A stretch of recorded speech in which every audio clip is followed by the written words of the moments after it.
درد سہ بھی تیرا نام لیے جاتے. اس کا باپ کتنا بڑا ہوگا. خیر سنیے، ہوا یہ ایک دن چودھری کو رحم آیا. بولا تو چودھری کی بیٹی ہے، تیرا باپ چودھری ہے، عام گھرانے کی نہیں، گالی دیتا ہوں، مارتا ہوں، روز کیوں آتی ہے ذلیل ہونے.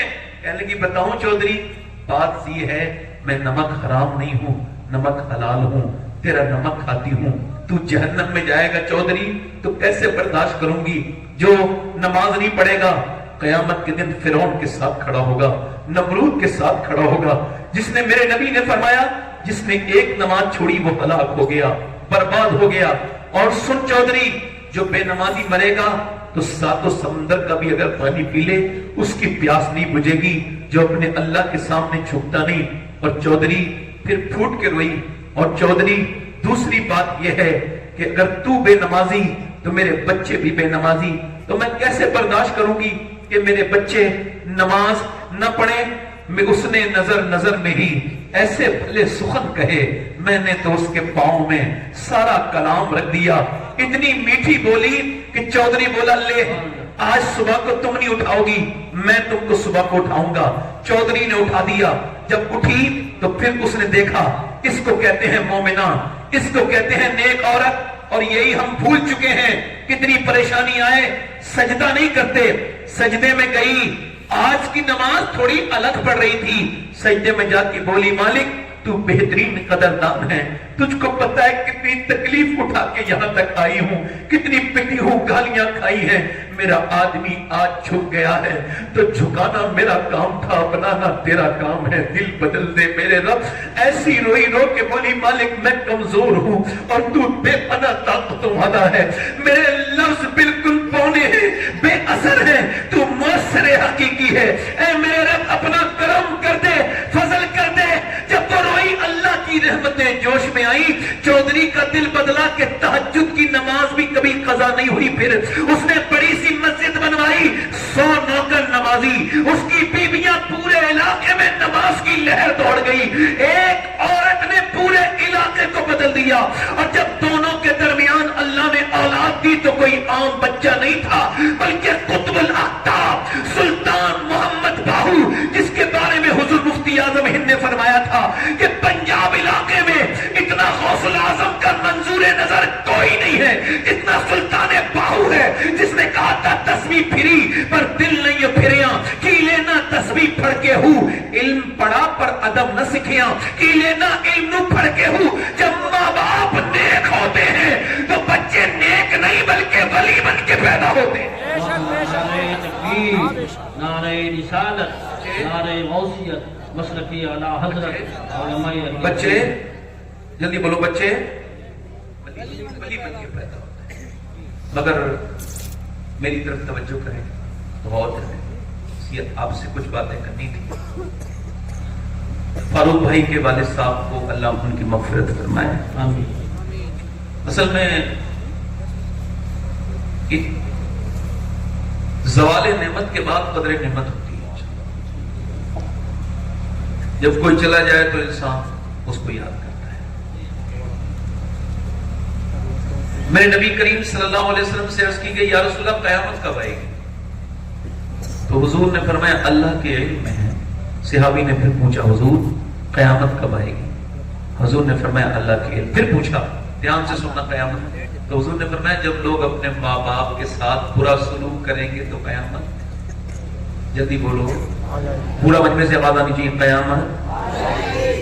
قیامت جب لوگ اپنے ماں باپ کے ساتھ، یعنی جب مائیں اپنے بچوں سے ڈرنے لگے، جب باپ بات کرتے وقت کانپے، تھرتھرائے کہ کئی جوان بیٹا ہو گیا میرے ساتھ بدتمیزی نہ کرنے لگے. شاہ احمد نورانی رحمت اللہ علیہ بہت بڑے بزرگ گزرے ہیں. لندن میں تقریر کر کے باہر نکلے، انگریز نے ان سے سوال کر دیا کہ آپ کے نے ماں کی مذمت میں تقریر کی ہے؟ جی. کہ ہم نے سنا ہے آپ اپنی ماں کو اپنے ساتھ رکھتے ہیں. تو شاہ احمد نورانی کی داڑھی سفید تھی، پھر بھی رونے لگے. کہنے لگے تم نے الٹی بات کر دی بھائی.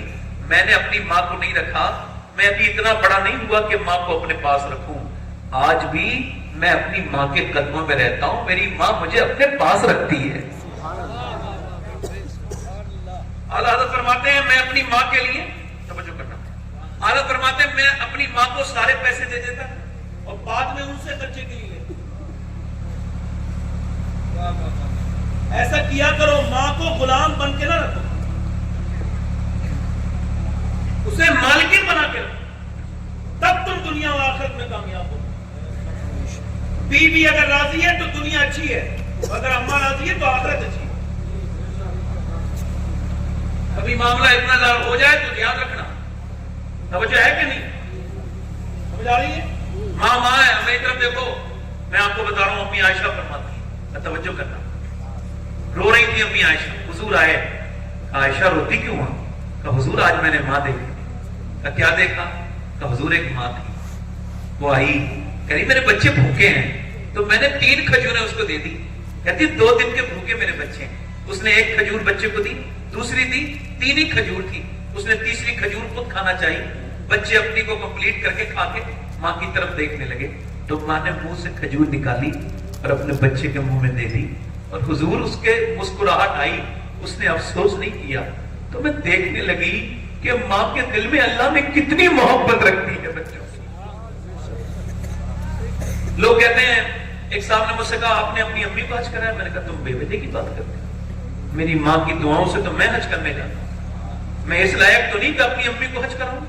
مالک بن دینار کہتے ہیں میں حج کرنے گیا تھا, میں اپنا سر مڑا کے, یہ آخری سٹیپ ہوتا ہے, آخری ارکان ہوتا ہے سر مڑانا, حلق کرانا حج میں. کہتے دعا کر رہا تھا نہا کے, نئے کپڑے پہن کے, اللہ میرا حج قبول کر لے. مینا کی وادیوں میں, اللہ میرا حج قبول کر لے, یا اللہ میرا حج قبول کر لے. کہتے میں سو گیا تو مجھے خواب میں نہاتے ہوئے غیب سے آواز آئی, اللہ نے ساروں کے حج قبول کیے مگر محمد بن ہارون بلخی کا اللہ نے حج قبول نہیں کیا. کہتے کوئی بلخ دور تو نہیں تھا نا, میرے قریب تھے بلخی لوگ, ان کے خیمے تھے. میں نے جا کے پوچھا کوئی ہارون بلخی کو جانتا ہے؟ بڑے دھیان سے سنیے گا, ہلیے جلیے گا نہیں, کیا ہارون بلخی کو جانتے ہیں؟ کہنے لگے جی سب سے نیک آدمی ہے, اللہ کی راہ میں سب کچھ صدقہ کر چکا ہے, حج کرنے آتا ہے ہر سال. کو دیکھو عبادت کر رہا ہے, سب آرام کر رہے ہیں, وہ عبادت کر رہا ہے. کہتے میں گیا, وہ نماز پڑھ رہا تھا, اس نے پلٹ کے مجھے دیکھا, میں نے اس کو دیکھا, سلام پھیرنے کے بعد بولا السلام علیکم مالک بن دینار. میں نے کہا آپ مجھے جانتے ہیں؟ کہا میں تو یہ بھی جانتا ہوں, آپ آئے کیوں ہیں؟ کہ کیوں آیا ہوں؟ کہ یہ بتانے آئے ہیں کہ میرا حج قبول نہیں ہوا. کہ کیوں؟ کہ میں پچھلے 24 سال سے حج کرنے آتا ہوں, جب کفن پہن کے جاتا ہوں نا, آپ سمجھتے ہو یہ 2 احرام, یہ کفن ہوتا ہے کفن. میرے غوث الاعظم فرماتے ہیں احرام نہیں ہے, یہ وہ کفن ہے جس میں توبہ کی توفیق ہے, اس کفن سے پہلے جس میں توبہ کی توفیق نہیں ہے.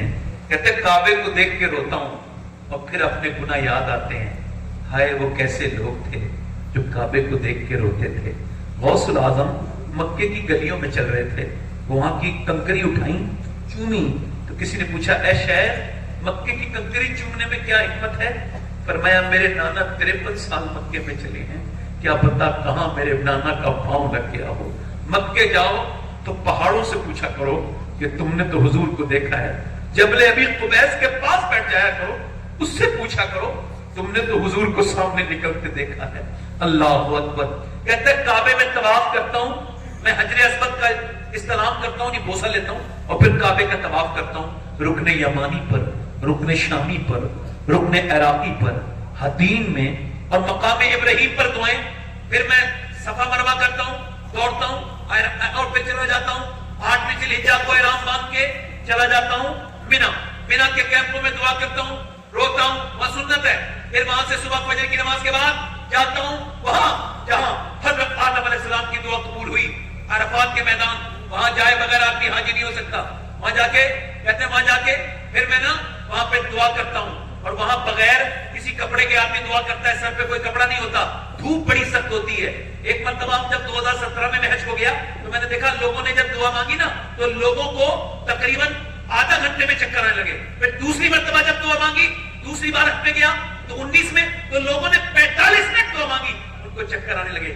مگر حضرت ابو ہریرہ کہتے ہیں جب میرے اور آپ کے رسول, ہمارے آقا, ہماری جانوں کے مالک ہمارے سرکار جب گئے آخری حج کرنے تو دونوں ہاتھ اٹھا کے دعا مانگی اور مانگتے مانگتے روئے تو اپنے ہاتھوں سے اپنے سینے کو ریلیکس کرنے لگے اور ایک ہی دعا مانگ رہے تھے، یا اللہ میری امت کو بخش دے. اور حضرت ابو ہریرہ کہتے ہیں یہ دعا تقریباً 6 گھنٹے چلی. دھوپ میں میرے نبی نے اس امت کو یاد کیا. آج تم اپنے گھروں میں اس نبی کو یاد نہیں کرتے. اور توجہ کرو، وہ کہتے ہیں میں دعا کرتا ہوں عرفات میں خوب عصر پڑھ کے مزدلفہ چلا جاتا ہوں. مزدلفہ سے میں کنکری بیٹھتا ہوں اور کنکری بیٹھنے کے بعد میں رمی کرنے جاتا ہوں جمرات پر، یعنی وہ کنکری مارنے رمی کرنے. کہتے کنکری مار کے کعبے جاتا ہوں، طواف کرتا ہوں، صحیح کرتا ہوں، آگ کے جانور قربان کرتا ہوں، بال اڑاتا ہوں، حلق کراتا ہوں اور پھر نماز پڑھ رہا ہوتا ہوں نئے کپڑے پہن کے. تو کوئی اللہ کا ولی آتا ہے اور آ کے کہتا ہے اللہ نے تیرا حج قبول نہیں کیا. کہا کیوں؟ کہ میری ماں مجھ سے ناراض مر گئی. میں شراب پیتا تھا جوانی میں، غلط دوست مل گئے. میں نے ابھی جیل کے لوگوں کا انٹرویو پڑھا، اندر سے ان کا انٹرویو آیا تو اس میں سے 70% لوگ یہ کہہ رہے تھے غلط دوست مت بنانا، غلط دوست جیل تک لے جاتے ہیں. وہ کہتا ہے غلط دوست مجھے مل گئے اور غلط دوست جہنم تک لے جاتے ہیں. غلط دوست مجھے مل گئے، انہوں نے مجھے شراب پلانا سکھا دیا. کہتے میں شراب پی کے اپنے گھر پہنچا، منہ میں بدبو آ رہی تھی. میرا باپ، میری ماں روٹی بنا رہی تھی. کہتے اور میری ماں روٹی بناتے بناتے میں نے مجھے دیکھا، میں کہا ماں کھانا چاہیے. میرے منہ سے بدبو نکلی. اس نے کہا شرم نہیں آتی رمضان کے مہینے میں اور شراب پیتا ہے اور آتا ہے کھانا کھانے. کہتے ہیں میں غصے میں آیا، میں نے سناٹے دار ہاتھ اپنی ماں کے منہ پہ مارا. میں نے اتنی زور سے مارا کہ میں گر گیا، مگر میری ماں اندر گر گئی اس تندور میں جہاں وہ روٹی بنا رہی تھی. وہ جھلس گئی، چلنے لگی، چیخنے لگی، چلانے لگی. مگر میں ایسا بدتمیز شرابی تھا کہ میں اٹھ نہ سکا، نہ اس کو اٹھا سکا. اے شرابی، تو نے اکیلے نے شراب نہیں پی، تو نے اپنے بچوں کا مستقبل اس میں ملا کے پی لیا. تو نے اپنی بیوی کی ساری امیدیں پی لی، اس کا سکون پی لیا. تو نے اپنی بہن بیٹی کو بےعزت کر دیا. لوگ تانے دیں گے کہ تو بہن ہے شرابی کی، تو بیٹی ہے شرابی کی. وہ میرے دوست نہیں. وہ کہتا ہے مجھے لوگوں نے بند کر دیا. صبح کو آنکھ کھلی، میری بیوی پیکنگ کر رہی تھی، جا رہی تھی. کہاں جا رہی ہے؟ میں اپنے میکے جا رہی ہوں. کیوں؟ کہ میں ماں کے قاتل کے ساتھ نہیں رہ سکتی. میری ماں مر گئی کہاں پر؟ 9 مہینے تجھے پیٹ میں رکھنے والی مر گئی. اچھا جب پہلے ڈائپر نہیں تھے نا، بچے نے پیشاب کیا تو ماں نے دیکھا پیشاب ہے. اس کو گیلا نہ کہنا چاہیے، وہ گیلا نہیں ہوتا، وہ پیشاب ہے.